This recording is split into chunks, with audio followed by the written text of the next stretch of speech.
Are you a starseed or a lightworker? Or how would you even know? Well, I'm going to put things in perspective, and I'm going to be a little nerd again, and I'm going to explain. By definition, every one of us is a starseed lightworker. We are all composed, all made up of the same elements as humans, as in the galaxy, whether Milky Way, planets, stars, universe, whatever, and plant life, animals, we are all made of the same elements. I'm going to give a breakdown in what each element is, the role of each element. Hydrogen, which is pure potential, is the spark of life.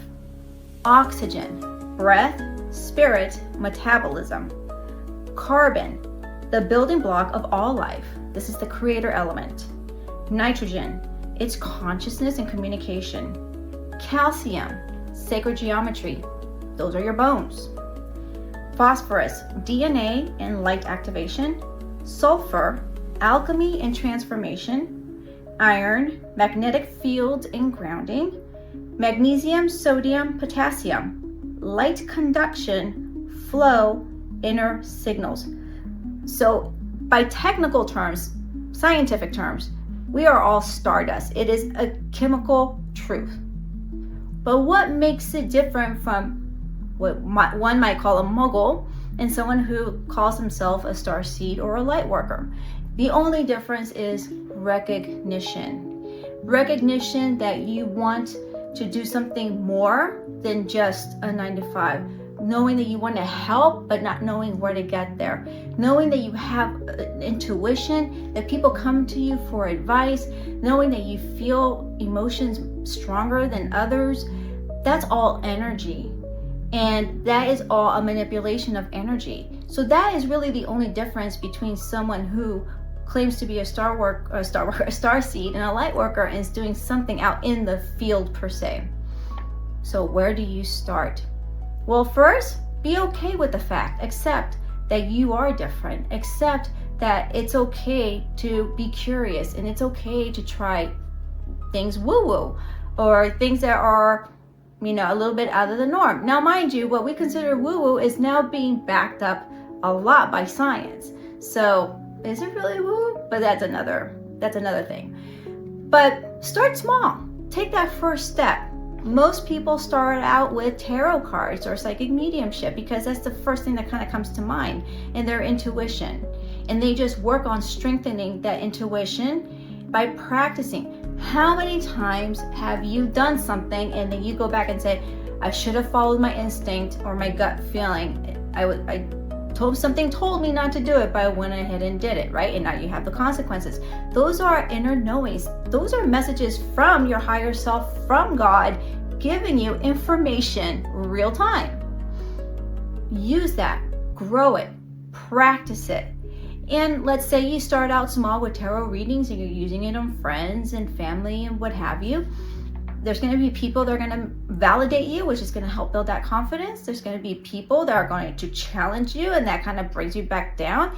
And there's going to be people that say, no, you're absolutely wrong, but down the road, it happens. And you may not even be around to see it and get credit for it.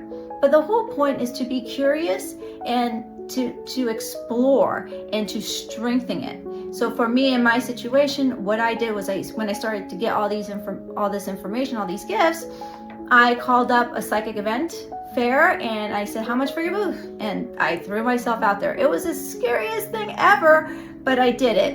And I was doing it quite frequently. But then I got bored with the tarot cards and psychic mediumship. And so I just went and expanded on other different things that I enjoy. Now, again, I'm going to emphasize this just about practicing. And the great thing about this is that when you are healing someone or you're giving a reading, you're getting an energetic exchange back. So it's not like you're giving something for nothing. You're getting something in return. Now, most people don't do it because, what will their friends say, right? So you're kind of afraid of what others may think. I still go through that. You also don't think you're ready for it. You think you're gonna suck, or you're too broken to start. But let me tell you, I think for me, and this is my opinion, when you're broken, that's actually a great opportunity for you to start, because you start conquering all these limiting beliefs and you start gaining confidence. So you're actually doing real deep inner work. So you start getting your self-worth, your deserving, all those things that you're working towards, it starts to come out by default, just by you doing this type of service for others. So it's a wonderful exchange, it's a wonderful opportunity. We are all, by definition, starseeds and light workers. So I'm going to ask you again, are you willing to awaken? Because like I said in my last video, we are all here, we all decided to incarnate in this world at this time for this particular reason, for everything, the chaos that we're seeing out in the world. We came for this, to help the ascension process. At some point, everyone's going to ascend. Everyone. No one's going to be left behind. Again, there's going to be multiple versions of the earth, and they can live in different versions of the earth, but this one where we're working towards, if you're watching this video, you're on the same bandwagon, we're going to ascend. Won't be in our lifetime, but it's going to be our children's children's children's children's. We're planting the seeds to move this collective to become the light bodies, light beings, fifth dimension and beyond. And that is our role here. Are you willing to try it?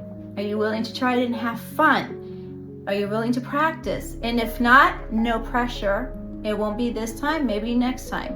But there will be a time where that urge to help in different ways will come up, because it's within you anyway.